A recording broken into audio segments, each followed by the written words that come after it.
मुख्य अभियंता जल संसाधन विभाग के कार्यालय आज किसानों के प्रतिनिधिगण यहाँ पहुँचे बड़ी संख्या में, और क्या क्या बातें हुई और क्या क्या निर्णय हुए ये जानते हैं प्रोफेसर ओम जांगू जी। आज बाखड़ा क्षेत्र के तमाम प्रमुख किसान, युवा और विशेष रूप से 2001-2002 के किसान आंदोलन की जिन्होंने अगुवाई की थी, तमाम लोग मुख्य अभियंता कार्यालय पर पहुँचे इस बात के लिए कि आज सादुल ब्रांच जिसकी क्षमता 1242 है, करनी ब्रांच जिसकी क्षमता 559 है, वो अपनी निर्धारित क्षमता अनुसार पानी नहीं ले रही है। सादुल जहाँ 1050 क्यूसिक में हाँफ जाती है, वहीं करनी ब्रांच 450 से ऊपर पानी लेने में असक्षम है। इसलिए किसानों को पूरा पानी नहीं मिल रहा है। आज पानी होते हुए भी हमें 2 बार लगातार नहीं मिल सकते। धीरे धीरे नहरों की हालात और ख़राब हो रही है। इसलिए डीपीआर बनाकर इन नहरों का पुनर्निर्माण हो, ये आज यहाँ एकत्रित किसानों का मुख्य मुद्दा था। इसी मुद्दे को लेकर मुख्य अभियंता से किसान मिले तो मुख्य अभियंता ने ये आश्वस्त किया है कि 15 जनवरी तक डीपीआर बनाकर राज्य सरकार को प्रेषित कर दी जाएगी, जिससे 24 जनवरी से जो हमारी नहर की बंदी होगी 26 के अंदर, उसमें नहर का पुनर्निर्माण शुरू किया जा सके। हमने मुख्य अभियंता को ये स्पष्ट चेतावनी दी है कि हम 15 दिसंबर को दोबारा आएंगे। अगर तब तक डीपीआर की प्रगति नहीं होती है तो उसके बाद बाखड़ा क्षेत्र के अंदर हम पानी में आग लगाएंगे। इसलिए आप उससे पहले डीपीआर बना के राज्य सरकार को भेजें, जिससे हमारी जर्जर नहरों की हालात सुधर सके, उनका पुनर्निर्माण हो सके और किसानों को 2 बार लगातार पानी मिल सके।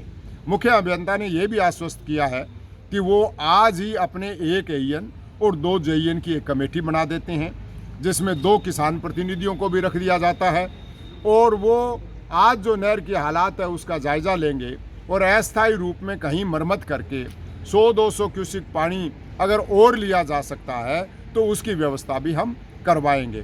आज बहुत बड़ी तादाद में किसान आए। हम सब किसानों का जो आज यहाँ पर आए, जनप्रतिनिधियों का बहुत धन्यवाद करते हैं कि वो जब आवश्यकता होती है बाखड़ा के लिए अपने निजी काम को छोड़कर, बाखड़ा के पानी के लिए अपने पारिवारिक काम को छोड़कर, खेत के काम को छोड़कर लड़ने के लिए तैयार हो जाते हैं।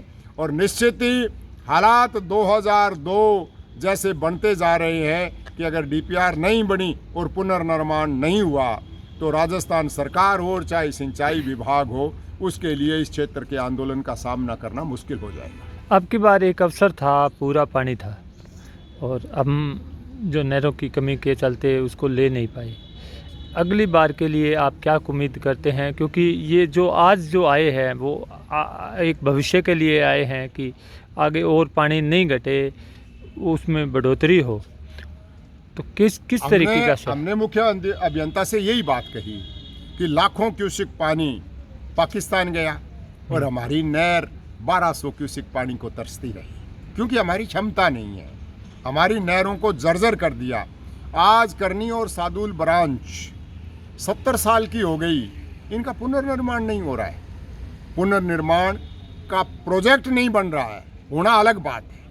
हमने तो ये भी कहा चीफ इंजीनियर से कि हमारे हिंदुस्तान का प्रधानमंत्री सिंगू नदी का पानी गंगानगर और हनुमानगढ़ ज़िले में लाने की बात करते हैं, और रावी और व्यास का, और हमारे विशेष रूप से सतलज का जो पानी है, रावी व्यास से तो 0.21 MAF मिलता है, हमें सतलज का पानी मिलता है भाखड़ा बांध का। वो पानी हम हमारी क्षमता का जो है, हमारे हिस्से का जो है, वो पूरा हम हमारी नहर में नहीं ले पा रहे हैं, तो वो अतिरिक्त पानी कहाँ से आएगा। इसलिए आप इन नहरों को पूरा दोबारा निर्माण करवाएं, इनकी क्षमता को बढ़वाएं, जिससे वर्षा काल के अंदर हमको 2 में से 2 बारी लगातार और 1 बारी बंद के हिसाब से पानी मिल सके, जिससे हमारी ज़मीनें जिनके अंदर ट्यूबवेल का पानी लग रहा है, जो क्षारीय होती जा रही है, उनमें सुधार हो सके। ये जो काम जिसके लिए आप आए हैं, उसके लिए आपको यहाँ प्रदर्शन भी करना पड़ा, बड़ी संख्या में लोगों को इकट्ठा भी करना पड़ा। ये क्यों ज़रूरत पड़ी? अधिकारी लेवल पे जो स्टेट लेवल के मंत्री हैं, जनप्रतिनिधि हैं, उनके होते हुए आपको ये यहाँ इतनी मेहनत करके यहाँ पहुँचने की, यहाँ धरना प्रदर्शन की, चेतावनी देने की, लड़ने झगड़ने की क्यों आवश्यकता पड़ी? बड़ा अफसोस है कि इन बातों को, नहर के पुनर्निर्माण को, किसान के खेत के पानी को, जो व्यक्ति सत्ता में चला जाता है, जो जीत जाता है, वो भूल जाता है।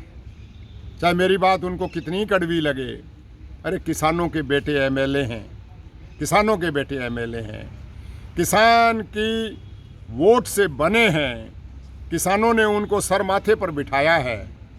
और एक भी एमएलए, भाखड़ा के अंदर 10 एमएलए लगते हैं, एक भी एमएलए इस मुद्दे को नहीं उठाता है, एक ने भी इसकी बात को नहीं किया है।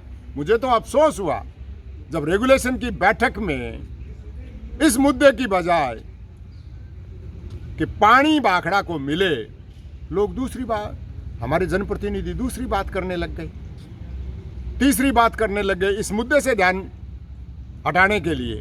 तो ऐसी स्थिति में मैं आज भी कह रहा हूं कि जनप्रतिनिधि अपनी पार्टी के हिसाब से, जो जीता हुआ है वो अपनी पार्टी के हिसाब से, और दूसरी बात जिसमें कोई आफत न हो, किसी प्रकार का संघर्ष होने की उम्मीद न हो, उन बातों को आगे उठाएगा।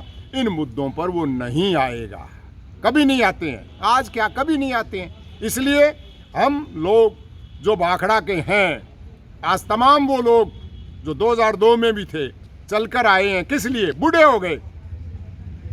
सुखदेव जाखड़ को मैंने देखा 70 साल, 75 साल से ऊपर की उम्र हो गई, परंतु आज चलकर आए हैं 2002 के बाद, ये चिंता करके कि नहर में पानी नहीं आएगा तो हमारा बच्चा क्या खाएगा। इसलिए ये काम तो हम लोगों को ही करना पड़ेगा, हमारे जो नौजवान बेटे हैं उनको करना पड़ेगा, उनको लड़ना पड़ेगा। नौजवान से नौजवान बेटे को विधायक बनाएंगे तो भी वो चुप्पी साध के आ जाएगा, उसके मुंह पर पट्टी लग जाएगी, ये मुद्दा नहीं उठाएगा।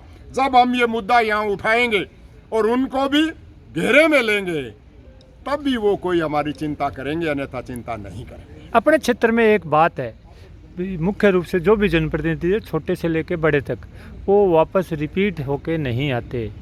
तो उस बात की ये वजह, जो किसानी के जो मूल मुद्दा है, इस क्षेत्र की मुख्य मुद्दा है पानी और सिंचाई और किसानी, उससे दूर होने का कारण भी ये होने के कारण रिपीट तो क्या पता कोई हो जाए। हाँ जी, क्योंकि लहर चलती है, पार्टियों की टिकटें होती हैं, कई बार किसी की रड़क निकालनी होती है, इसलिए नया रिपीट हो जाता है। परंतु जो आ जाता है, बड़ी गाड़ी, घोड़े, रहन सहन सब तरीके बदल लेते हैं। इसलिए वो जब चुनाव में आते हैं, तब तो गरीब आदमी के, किसान के पसीने कितने ही आए हों चाहे, उसको गफ्फी डाल के मिलते हैं और बाद में उससे दूरी बना लेते हैं कि इस पसीने से तो बदबू आती है, इसलिए दोबारा रिपीट होकर नहीं आते हैं। ये सच्चाई है, ये सच्चाई है कि इस मुद्दे को गंभीरता से भाखड़ा के एक एक किसान को उठाना पड़ेगा। मैं तो ये कह रहा हूँ, भाखड़ा का किसान भाखड़ा का मुद्दा उठाए और इंदिरा कैनाल का किसान भी भाखड़ा के साथ आए, और 0 आरडी से लेके 179 आरडी इंदिरा कैनाल, जिसको राजस्थान फीडर कहते हैं, पंजाब में आज जर्जर हालात में है। अगर राजस्थान के किसान ये उम्मीद कर रहे हैं कि आने वाले समय में उनको अतिरिक्त पानी मिल जाए, 13,000 से ज़्यादा क्यूसेक पानी इस नहर के अंदर चल जाए, तो संभव नहीं है। इसलिए हमको लड़कर इस पानी को लेना पड़ेगा, मिलकर लड़ना पड़ेगा। यही हालात गंग कैनाल की है। तीनों की तीनों परियोजनाएं जो मुख्य हैं राजस्थान की, तीनों की तीनों पिट रही है, और तीनों के यहाँ विधायकों का, सांसदों का, मंत्रियों का जोरदार स्वागत कर रहे हैं, रसगुल्ले खिला रहे हैं। पता नहीं क्या सोच के उनको रसगुल्ले खिलाए जा रहे हैं। इनके पेट में से रोटी जा रही है, इनके बच्चों की भविष्य जा रहा है, उनकी पढ़ाई जा रही है, उनका स्वास्थ्य जा रहा है, सब कुछ जा रहा है। परंतु ये नेता जो है वो आते हैं, झूठा लारा देते हैं और चले जाते हैं। परंतु अब ऐसी हालात नहीं रहने देंगे। हम लोग जो आज यहाँ पर आए हैं, निश्चित रूप से ये प्रयास करेंगे कि गंग, भाखड़ा और इंदिरा तीनों का पुनर्निर्माण मुख्य मुद्दा हमारा रहे, और पंजाब के क्षेत्र के अंदर जो कमज़ोर हालात है उसमें भी सुधार हो, और भाखड़ा को 1872 और गंग कैनाल को पूरा 3400 और इंदिरा कैनाल को पूरा 18,000 क्यूसिक पानी मिले, जिससे किसान के खेत में फसलें लहलाए और उनके बच्चों का भविष्य सुधर जाए। ये थे किसान जनप्रतिनिधि जो वास्तविक धरातलीय समस्याओं को लेकर यहाँ पहुँचे हुए हैं। और आज बड़ी सकारात्मक बातें हुई है नहर के पुनर्निर्माण से संबंधित, ताकि आगामी दिनों में ये दिक्कतों का सामना नहीं करना पड़े। और आज एक सकारात्मक बात के साथ यहाँ आगे बढ़े हैं। इंडिया आवाज़, संग्रिया आवाज़ के साथ मैं विनोद बिश्नोई, धन्यवाद।